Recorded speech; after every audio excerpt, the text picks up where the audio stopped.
नमस्कार दोस्तों, मैं सिद्धार्थ आप सभी का बहुत बहुत स्वागत करता हूँ। मंत्र जाप करने के लिए या फिर साधना करने के लिए हम अक्सर किसी एक विशेष मुहूर्त की प्रतीक्षा करते हैं। वो नवरात्रि हो, वो शिवरात्रि हो, होली हो, दशहरा, दीपावली हो। हमें लगता है कि कोई एक अच्छा समय आए जहाँ से हम मंत्रों का जप आरंभ करें। परंतु यहाँ पर हम एक बहुत महत्वपूर्ण बात भूल जाते हैं कि ये जो समस्त सृष्टि है, ये तो परब्रह्म ने ही बनाई है। दिन का विभाजन तो हमने किया है। अब इसमें लॉजिक तो है कि हर दिन का किसी एक विशेष मुहूर्त का अपना एक लाभ होता है, परंतु वो तब होता है जब आप पहले से ही कोई एक मंत्र करते आ रहे हो। तब उस दिन एक एग्जॉल्टेड स्थिति हो जाती है, यानी आपका वो जो शक्ति आप जनरेट कर रहे हैं उसको और बल मिल जाता है। कई नए साधक ऐसे ही दिनों की प्रतीक्षा करते हैं कि कोई अच्छा मुहूर्त आ रहा है तब हम करेंगे ताकि हमें वो पुश मिल जाए।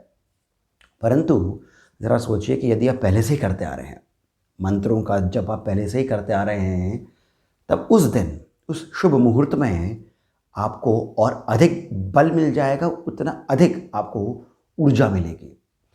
अर्थात मंत्रों का जप करने के लिए किसी भी विशेष दिन या फिर मुहूर्त की आप प्रतीक्षा नहीं करें। जब ऐसा स्वामी विशुद्धानंद जी कहते हैं, बड़े बड़े साधु सन्यासी ऐसा कह गए हैं कि जिस दिन मंत्र तभी हमें उठाने चाहिए, बहुत विशेष बात है ये। मंत्र हमें तभी उठाने चाहिए जिस दिन आपका मन प्रफुल्लित हो, जिस दिन आपको बहुत अच्छा सा अनुभव हो रहा हो, उसी दिन आप मंत्र उठा लीजिए। वो वार कोई सा भी हो, समय कोई सा भी हो, मन प्रफुल्लित है, मंत्र उठाएं, आपका ध्यान उस मंत्र में लगेगा।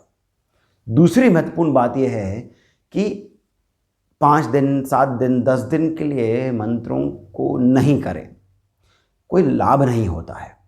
भले ही आप उन 7 दिनों में, 10 दिनों में, 11 दिनों में आप 51 मालाएं भी कर लें, ऊर्जा तो जनरेट हो जाएगी, परंतु आप उसे सस्टेन नहीं कर पाएंगे।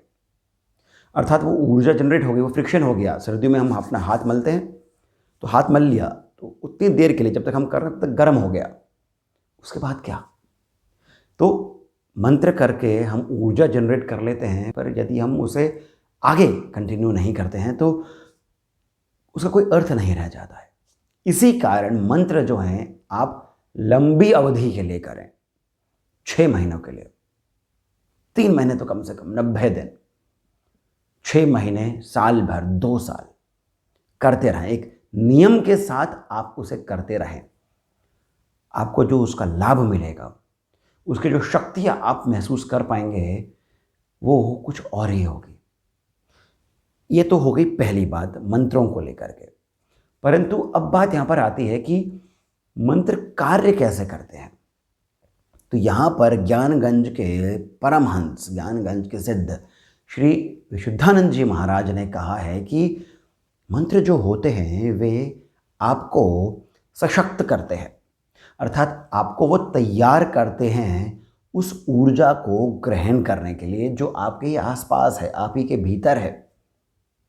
अर्थात मंत्र जो हैं आपके शरीर को, आपकी जो एनर्जीज़ हैं उन्हें अलाइन करके प्रकृति के साथ, उन्हें अलाइन करके आपको ये सुदृढ़ करते हैं ताकि वो जो शक्ति आप प्राप्त करने वाले हैं उसे आप सस्टेन कर सकें, उसे आप संजो करके रख सकें, संभाल पाएँ। ये एक तरह का मंत्र जो होते हैं वो इलेक्ट्रिसिटी के वायर हो गए हैं। आप यदि ढंग से इक्विप्ड नहीं हैं, छुएंगे तो झटका मारेगा, करंट लग जाएगा, आप मर भी सकते हैं। मंत्र भी उसी प्रकार है, बल्कि उससे भी कहीं अधिक तीव्र होते हैं, तेज उनमें होता है। तो यदि आप तैयार नहीं हैं, आपका शरीर तैयार नहीं है, मन तैयार नहीं है, आपकी जो धारणा है वो तैयार नहीं है, तब तक मंत्र आप ग्रहण नहीं कर पाएंगे, उस ऊर्जा को आप सहन नहीं कर पाएंगे। तो जो मंत्र हैं वो कार्य यही करते हैं कि वो आपको तैयार करते हैं। They prepare you. वो जो ऊर्जा आने वाली है उसके लिए आपका प्रिपरेशन हो रहा होता है। ये हो गए मंत्र कार्य कैसे करते हैं या फिर मंत्र करते क्या है। अब यहाँ पर मंत्र जो होते हैं उनके बारे में कहा गया है कि देवता के मंत्र देव स्वरूप ही होते हैं और हर मंत्र में एक बीज मंत्र होता है। ये जो बीज मंत्र है इसके बारे में बहुत कुछ कहा गया है, इसकी महिमा ही अलग है। बीज मंत्रों से ही सब कुछ जन्मा है। इसका साइंस क्या है वो विभिन्न तंत्रों में जो लिखा गया है वो मैं आपको संक्षिप्त में बताता हूं। जहां पर एक्शन है वहां पर मूवमेंट है, क्रिया जहां पर है वहां पर मूवमेंट है। मूवमेंट है तो स्पंदन है, वाइब्रेशन है। जब वाइब्रेशन है, स्पंदन है, तो वहां पर ध्वनि है, ध्वनि है, शब्द है। ये जो शब्द है, ये जो ध्वनि है, ये संपूर्ण ब्रह्मांड में व्याप्त है,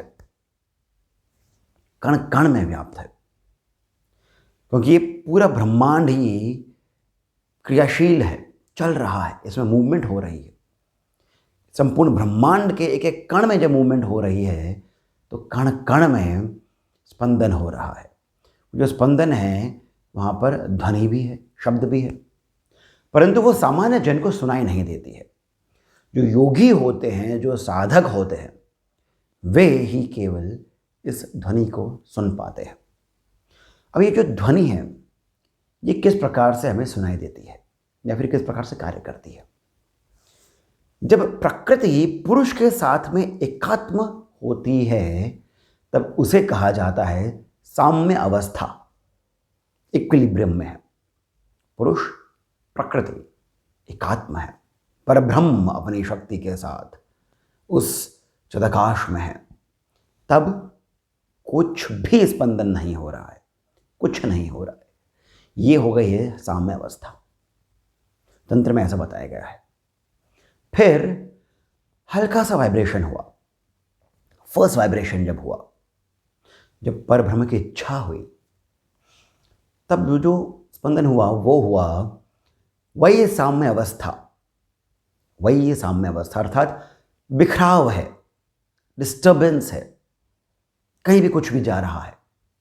यहां पर विशुद्धानंद जी ने बहुत अच्छा एग्जाम्पल दिया है कि जब हम पानी को किसी बर्तन में रखते हैं, बर्तन को हम हल्का सा भी टच करें, हिलाएं, तो शुरू के कुछ फ्रैक्शंस ऑफ सेकंड्स में जो पानी होता है वो इधर उधर तितर बितर होता है। यही है वही साम्य अवस्था। उसी के तुरंत बाद एक सामान्य अवस्था आ जाती है, एक सामान्य स्पंदन आ जाता है, जनरल मूवमेंट हो जाता है, जहां पर एक वेव फॉर्म हो जाता है। पानी के बर्तन को जब हम हिलाते हैं तो शुरू में बिखराव हुआ, उसके ही तुरंत बाद एक वेव फॉर्मेशन हो जाता है, इक्विलिब्रियम आ जाता है, इक्वली डिस्ट्रीब्यूट हो जाती है सारी वेव्स, इक्वली डिस्ट्रीब्यूट। ये जो स्पंदन है, वो जो सामान्य स्पंदन जो है, यही प्रणव कहा गया है, यही ओम है, यही महाबीज है। और तंत्रों में इसे ही ब्रह्म का शब्द कहा गया है। ओम, प्रणव, महाबीज। परंतु इससे भी सृष्टि नहीं बन रही है। ये महाबीज जो है ये संपूर्ण ब्रह्मांड के कण कण में व्याप्त है, परंतु वो कण जो है उसका क्रिएशन अभी तक नहीं हुआ है। पोटेंशियल आ गया है, क्रिएशन नहीं हुआ है। जब ये सामान्य स्पंदन विशेष स्पंदन बन जाता है, तब ये देवता का शब्द बन जाता है, देव शब्द बन जाता है। और यही जो देव शब्द है, यही बीज होता है। यहां पर विशुद्धानंद जी कहते हैं कि ये जो बीज है, इसी से सभी देवी देवता जीव जंतु सभी जितने जितने भी कण हैं ब्रह्मांड में, इन सभी की उत्पत्ति बीज से ही हुई है। और ये जो बीज है यही वो विशेष स्पंदन है। अब यहाँ पर जब हम बीजों की बात कर रहे हैं, बीज मंत्रों की बात कर रहे हैं, तो बीज ये किस प्रकार से कार्य करते हैं। बीज में यदि हम जैसे एक एग्जांपल ले लें, गम, इसमें एक हो गया है व्यंजन ग, ग, फिर आता है अ, फिर आता है म, गम। जब लिखते हैं तो हम इसको ग लिखते हैं, वो अक्षर हो गया ग, फिर एक बिंदु, पर इसमें व्यंजन और स्वर है। व्यंजन जो हैं वो कुछ नहीं है बिना स्वर के। व्यंजन अक्षर जो हैं तभी बनते हैं जब उनमें स्वर आ जाता है। ये जो स्वर हैं, ध्यान सुनेगा, ये जो स्वर हैं यही व्यंजन की शक्ति है।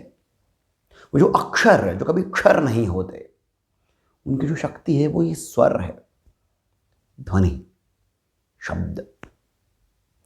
जो ये स्वर है ये चराचर में व्याप्त है, परंतु जब व्यंजन आ जाते हैं वो इस शक्ति को शेप देते हैं, काटते हैं। इस शक्ति को वो काट करके शेप देते हैं, तभी सृष्टि की उत्पत्ति होती है। अन्यथा सृष्टि की उत्पत्ति कैसे होगी। स्वर है, हर ओर व्याप्त है, परंतु उसे रोकने वाला, उसे शेप देने वाला कौन है? व्यंजन है। तो ये कॉन्सोनेंट जो हैं ये उन वावेल्स को शेप देते हैं, टर्मिनेट करके शेप देते हैं, तभी ये अक्षर बनते हैं। ये जो म जो आता है इसमें चंद्र बिंदु आ जाते हैं, नाद और बिंदु आ जाते हैं। यहाँ पर एक बहुत गहरी बात यह है कि जब हम जैसे एक बीज पढ़ते हैं, बोलते हैं, उच्चारण करते हैं गम, तो हमने जितनी देर बोला उसके बाद भी जो नाद है वो गुंजायमान रहता है, हमें सुनाई नहीं देता है।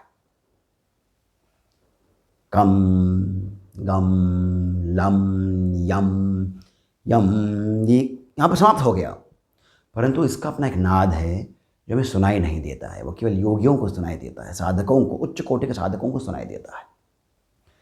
यही वो महाबीज जो है उसका ये उसके ध्वनि है, और फिर वहाँ से ही ये बीज मंत्र आते हैं।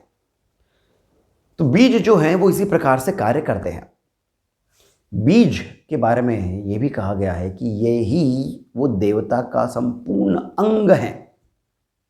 संपूर्ण देवता बीज में ही समाहित हैं। बृहद गंधर्व तंत्र में कहा गया है, शृणु देवी प्रवक्ष्यामि बीजनम देव रूपतम, मंत्र उच्चारण मात्रेण देव रूपम प्रजायते। अर्थात मंत्र उच्चारण मात्रेण, केवल मंत्र का उच्चारण करके देव रूपम प्रजायते, देवता का जो रूप है वो संपूर्ण रूप से प्रकट हो जाता है। यहीं पर फिर से हम बात करेंगे विशुद्धानंद जी महाराज की, जिन्होंने कहा है कि जो बीज है, जब इनमें से सभी देवी देवता हैं, तो हम जब साधना शक्ति से, एक होती है मंत्र शक्ति जो मंत्र के अंदर शक्ति, और एक होती है साधना शक्ति जो हमारी स्वयं की शक्ति है, जब इस सतत प्रयास के साथ में मंत्र की शक्ति जब जुड़ जाती है तो इन बीज मंत्रों से ही देवता स्वयं प्रकट हो जाते हैं। तो अब हम बात करते हैं कुछ ऐसे बीज मंत्रों के जो विभिन्न देवी देवताओं के बीज मंत्र हैं, इनका अर्थ क्या है, ताकि अब जब हम बीज मंत्रों का जाप करें तो इन मंत्रों पर ही हम फोकस करें। मंत्रों के पीछे छुपे हुए भाव को हम समझ करके जब इन पर फोकस करेंगे तब इनकी शक्ति और अधिक बढ़ जाएगी, क्योंकि वो हमारी साधना शक्ति के साथ में जुड़ जाएगी। होम, इसमें ह शिव का वाचक है, औ सदाशिव है। जो शून्य है वो दुख हरता है। दुम, इसमें द दुर्गा है। उ रक्षक है। जो नाद है वो जगत जननी है। और जो बिंदु है वो इन्हीं से प्रार्थना है। क्रीम, इसमें जो क है वो काली है। र ब्रह्मा है। ई महामाया है। नाद जगत जननी है। और बिंदु दुख हरता है। रीम, इसमें ह जो है, जो हकार है ये शिव है। जो रकार है वो प्रकृति है। ई महामाया है। नाद जगत जननी है। और बिंदु पुनः दुख हरता है। श्रीम, इसमें जो स है वो महालक्ष्मी है। र ये समृद्धि है। ई शांति है। नाद स्वयं ईश्वर हैं और बिंदु दुख हरता है। एम, इसमें ऐ जो है ये सरस्वती है। बिंदु दुख हरता है। क्लीम, क कामदेव हैं। कई जगहों पर कृष्ण बताया हुआ है, तो क जो है ये कामदेव भी हैं, कृष्ण भी है। ल इंद्र हैं। ई शांति है। जो दुख सुख दोनों ही प्रदान करता है वो है। हुम, इसे हम रक्षक मंत्र कहते हैं। ये कवच है।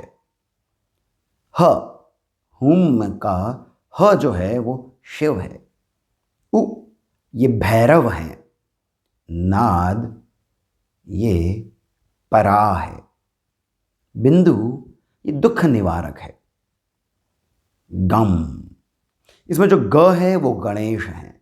बिंदु पुनः दुख निवारक है। ग्लौम, ग इसमें गणेश है। ल वो जो सब ओर व्याप्त हैं। औ वो जो सब ओर व्याप्त हैं उसका जो तेज है, जो तेजस है, वही औ है। बिंदु यहां पर पुनः दुख निवारक है। क्षौम, क्ष ये नृसिंह है। क्षौम, यहां पर जो क्ष है वो नृसिंह है, अर्थात नरसिंह। र यहां पर ब्रह्मा है। औ ऊर्ध्वमुखी दंत हैं। बिंदु दुख निवारक है। स्त्रीम, इसे वधु बीज कहा जाता है। ये मां तारा देवी का बीज मंत्र है। इसमें जो स है ये बाधाओं को काटने वाला है। त इसमें रक्षक है। र इसमें मोक्ष है। ई स्वयं महामाया है। नाद जगत जननी है और बिंदु दुख निवारक है। दोस्तों, आशा करता हूं कि आपको ये वीडियो सुंदर लगा होगा। इसमें दी गई जानकारी आपको अच्छी लगी होगी, लाभदायक लगी होगी। बिना एक और दिन आप गंवाए मंत्रों का उच्चारण, मंत्रों का जाप करना आरंभ कर दीजिए। वैसे भी समय जो है वो भारतीय पंचांग के अनुसार हर कुछ दिनों में कुछ न कुछ ऐसा शुभ मुहूर्त आता ही रहता है। मैं अब सिद्धार्थ आप सभी से जाने की अनुमति लेता हूं। जाने से पहले इतना ही कहूँगा कि इस वीडियो को लाइक करिए, हमें सब्सक्राइब करना नहीं भूलें। कमेंट करके मुझे बताएं आपके विचार क्या हैं, आपको कैसा लगा। और साथ ही साथ कमेंट सेक्शन में जो पहला कमेंट पिंड है वहाँ से पेटीएम, जीपे इत्यादि के माध्यम से जितना अधिक हो सके उतना आप हमें श्री सहयोग अवश्य करें। बहुत अधिक प्रोत्साहन मिलता है। जय श्री राम।